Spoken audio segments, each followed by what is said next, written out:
This is Harumi from okeisan.japaneseteaplus. In this short video, I'd like to show you how to roast rice or genmaicha. I'm going to use a small frying pan to roast the rice.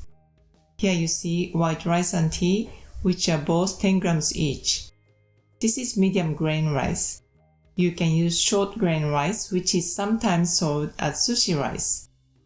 Let's start to make genmaicha. Firstly, warm the frying pan. If you have horoku, you may use it.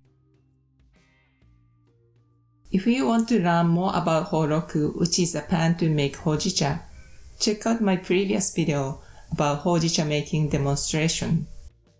Once the pan is heated, pour the rice into it. Shake the pan occasionally to prevent from burning only one side.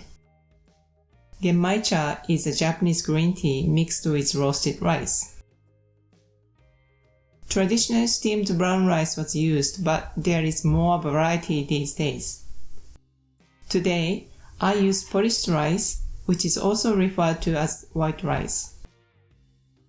When the rice is evenly browned, remove it from heat and set aside to cool down.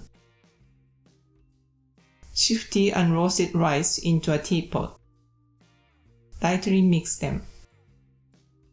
Pour hot water. In this case, hot means about 80 degrees Celsius.